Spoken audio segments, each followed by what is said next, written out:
I want to talk today about one of the arguably most important principles when it comes to self-development, and the thing that will sort the wheat from the chaff, that will sort the men from the boys, and the one skill, I guess, that is going to carry you the furthest in this self-development journey, because we all want to be better in some way, whether that's in the domain of health, wealth, or relationships. We all want improvements in some way. And this video really was inspired by a guy that reached out to me recently via email after receiving one of my newsletters. And I was kind of drawn to reply to this in video form, because I think not only does it apply to his specific situation, but in a broader context.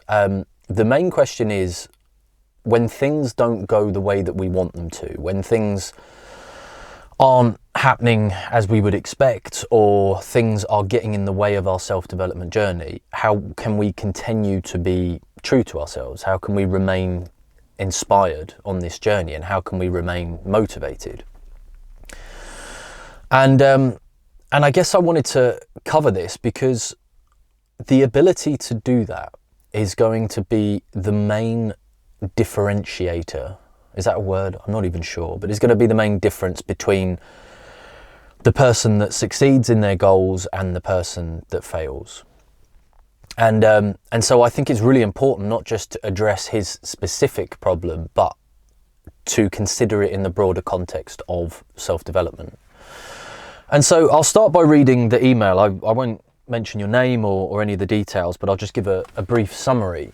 And he asks this. So to give some context, my family have recently discovered that my dad has been diagnosed with a terminal illness. I'm very close to my dad, and we are a very close family. What suggestions would you recommend for coping with unexpected news like this? How best to continue applying the fundamentals of self-help at this time and not turn nihilistic and regress?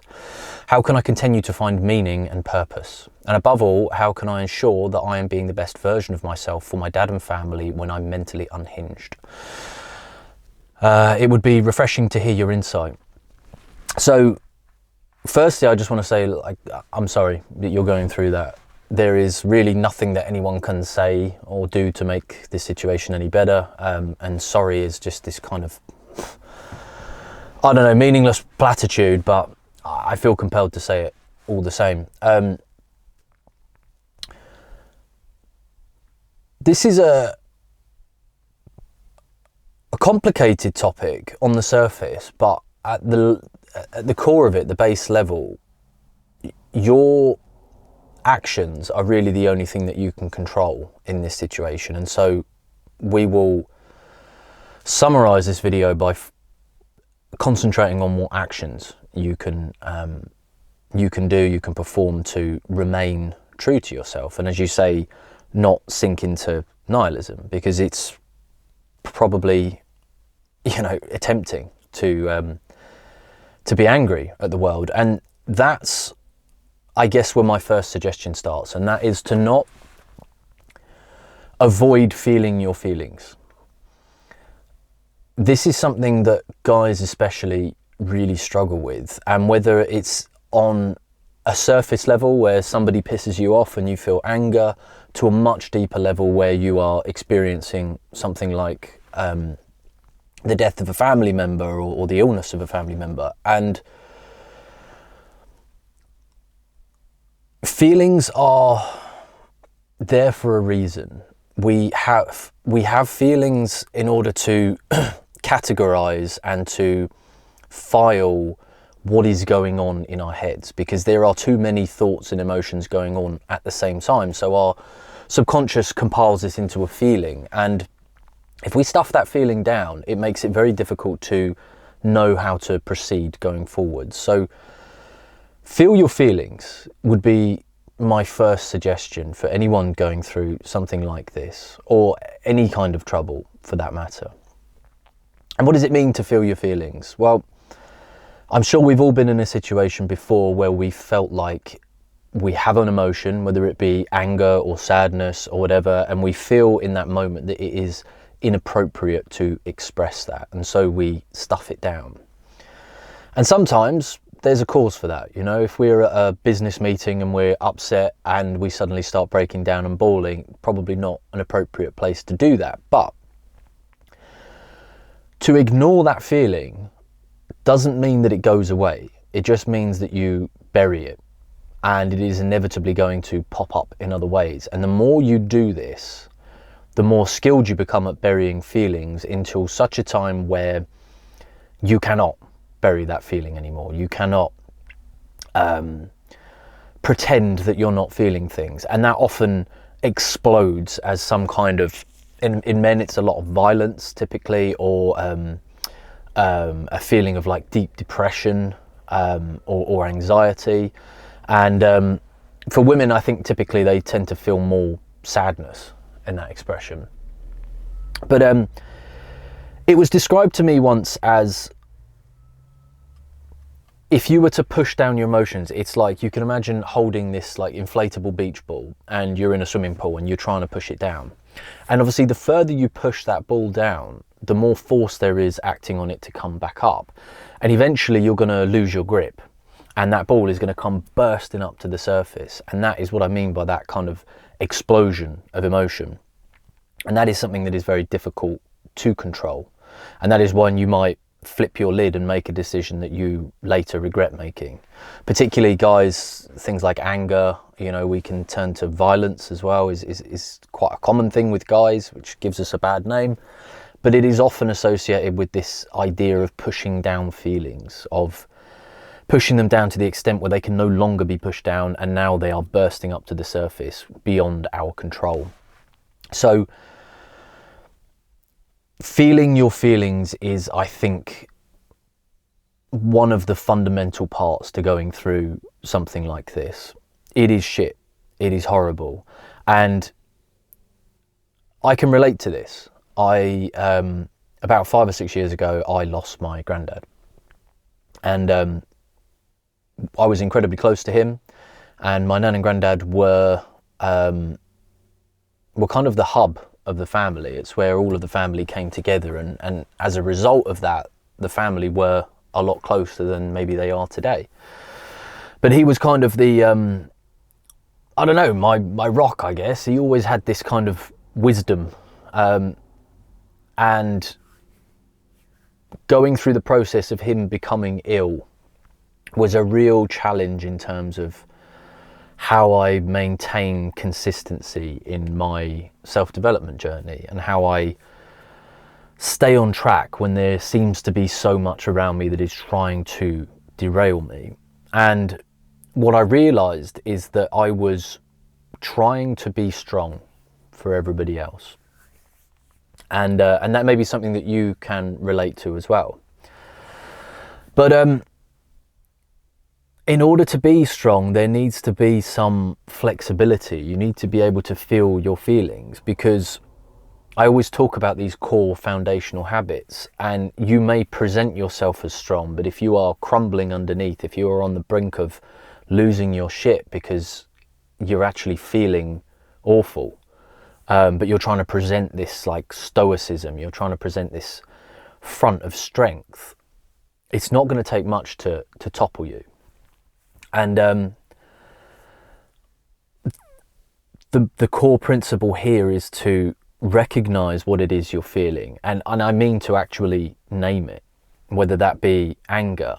You know, I think it's a perfectly natural instinct to feel anger when you're at the brink of potentially losing someone that you care a lot about. You want to blame, you want to direct these feelings. And also what is important with anger specifically as an emotion is that understand that anger is an emotion that leads to or is driven by a desire to change an outcome, and therefore it isn't necessarily an unhealthy thing.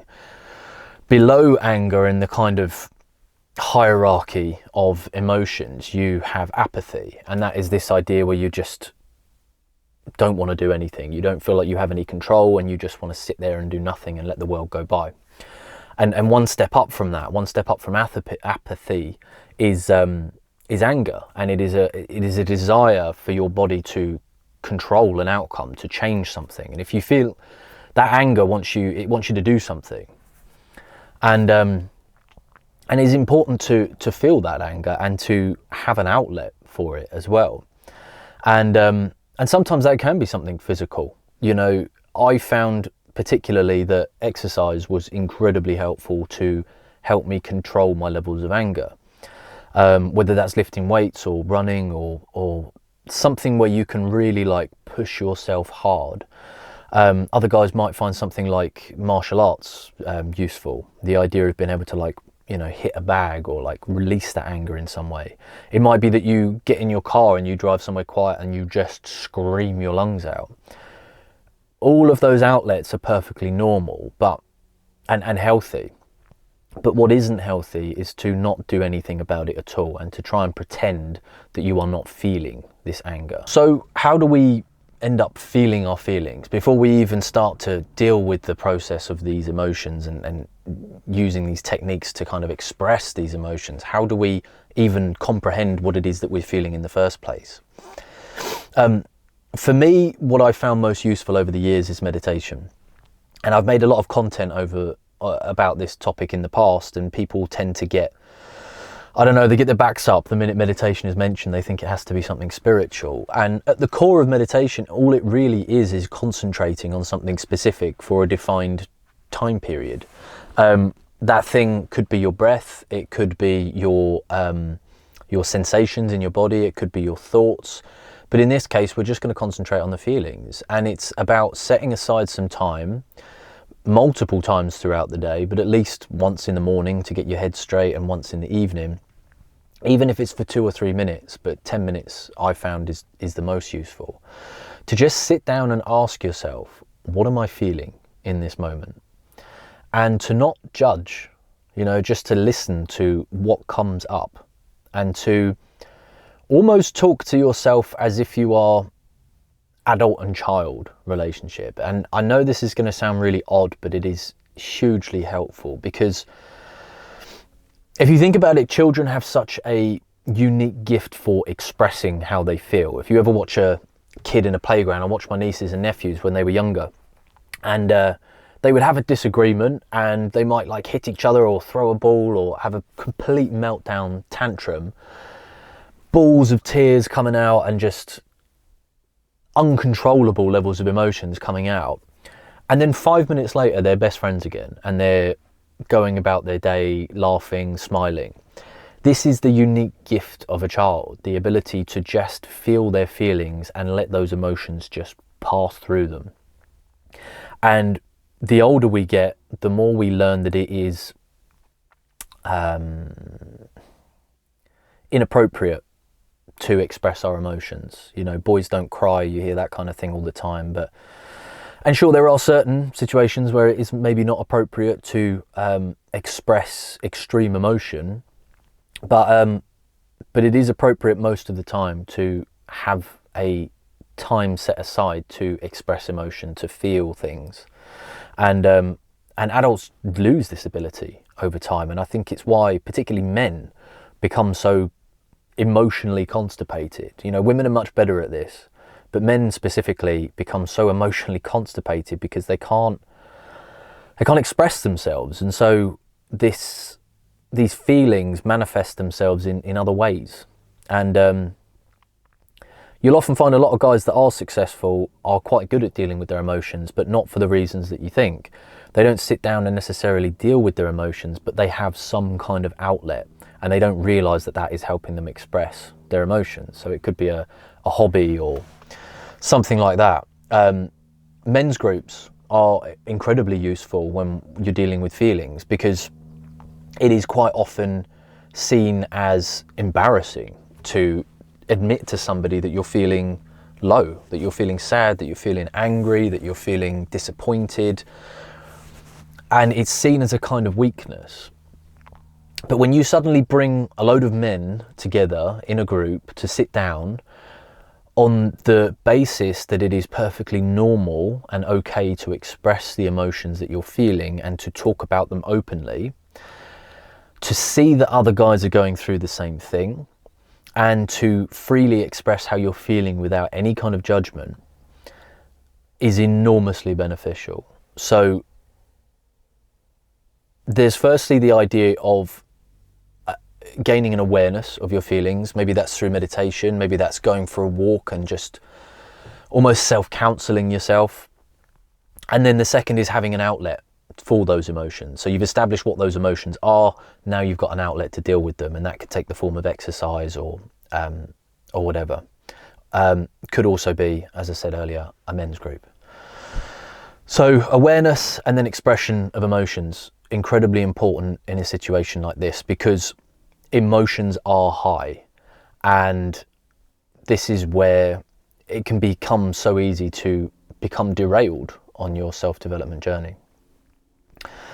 And the second thing that comes to mind in this, and is what I went through as well, is I was regularly going to the gym while my granddad was unwell, and I also had a really busy career in sales at the time, and so there were a lot of trips backwards and forwards to the hospice when he was ill, and I really felt guilty for spending any amount of time away from him. And it was tough. You know, I thought, what am I doing at the gym here, like looking after myself, when I'm missing precious time with my granddad? And there is an element to that. But what I reminded myself is that this situation, there wasn't just me and my granddad involved in it. There was my entire family, and my mum in particular was really, really close to my granddad, and she was really suffering. And so I needed to be strong, and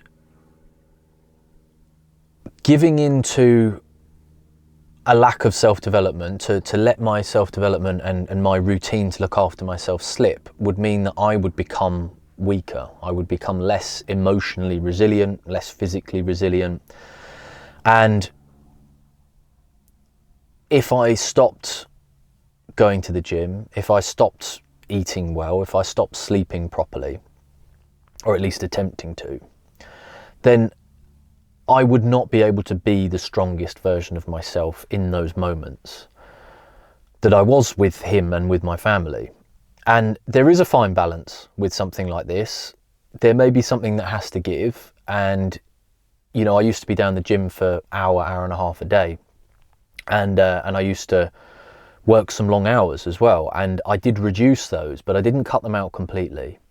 And this is where some flexibility has to be built in to your self-development routine. There has to be an element of flexibility, because if it is so rigid, inevitably shit will come up in your life, whether it's a situation as bad as this one or just something, you know, minorly inconvenient.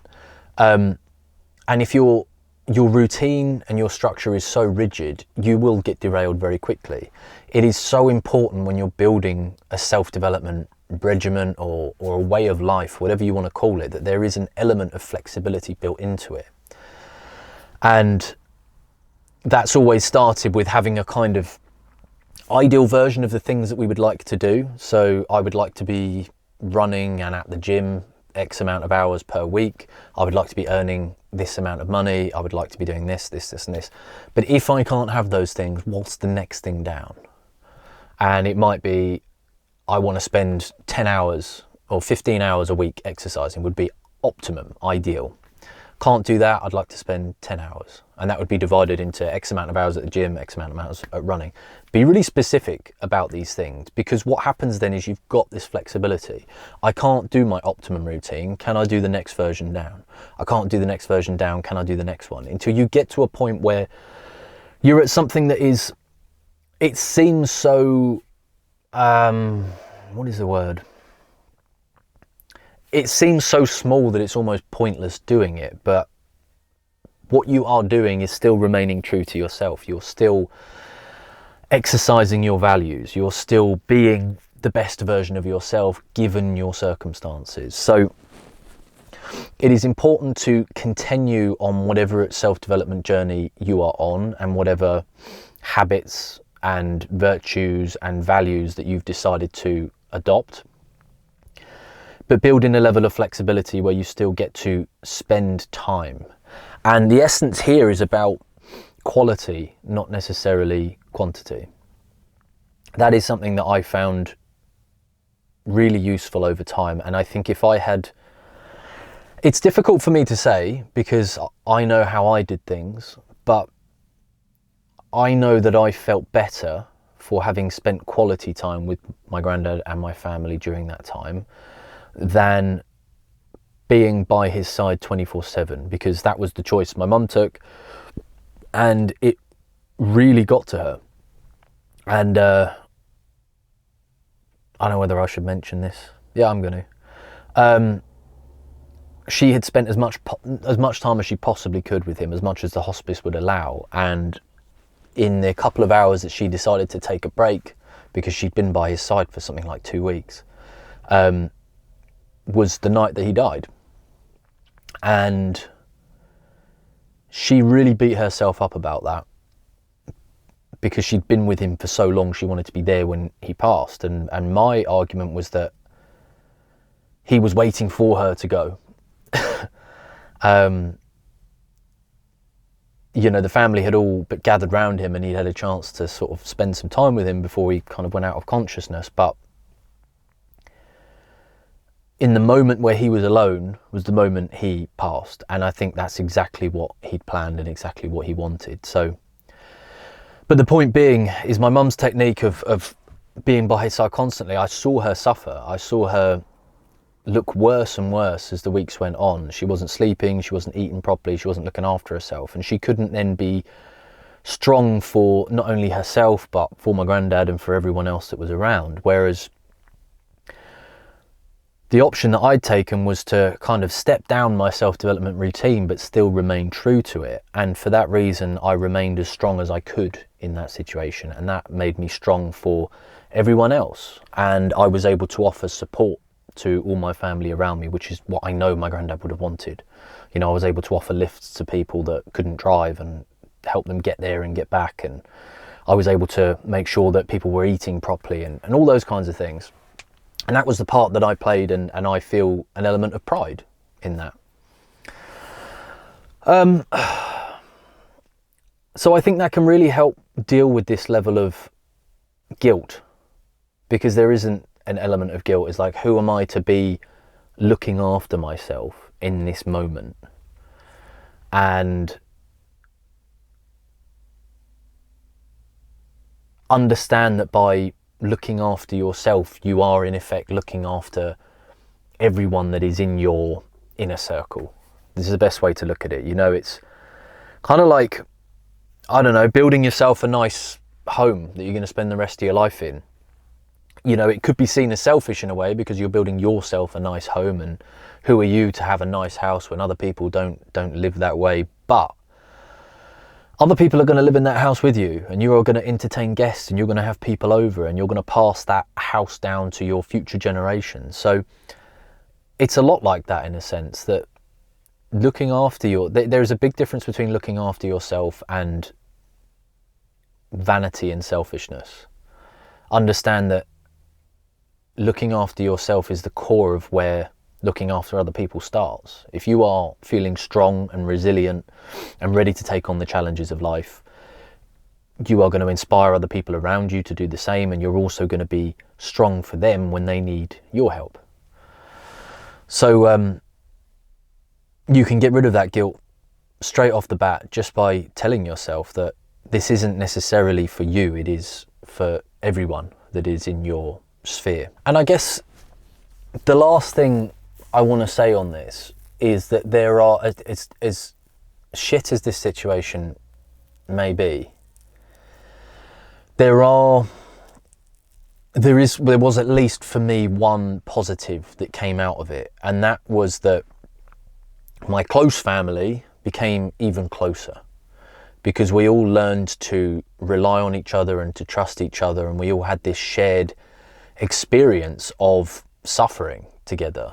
And no, it's not a pleasant thing to go through, but those sorts of experiences increase bonding and improve and strengthen your relationships in ways that maybe you can't anticipate right now. You know, I have a stronger relationship with my mum and with my sister and a lot of my close family members as a direct result of that situation.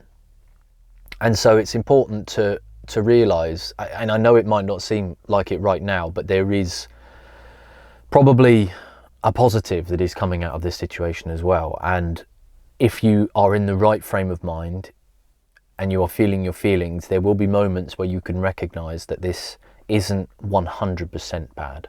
And like I say, this is going to apply whether you're going through a situation like this guy here, or whether you've just, I don't know, met a hump in the road in some way in your self-development journey.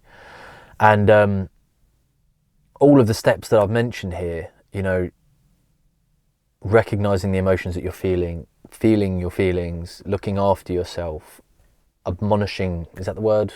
Admonishing yourself of the guilt, are all really important and fundamental steps, whether you're going through something really bad, or whether just you are going through a challenge of some kind. And yeah, I hope this video was useful, as always. And I always encourage my subscribers, anyone watching this video, to write in the comments and to subscribe to my newsletter. You can use that in the link in the description, because I go a bit deeper into these types of topics, and you can reply directly to those things, and I look at every single comment. So if there's anything that you want me to cover in future videos, do let me know. But as always, I hope this video was useful, and I'll see you in the next one.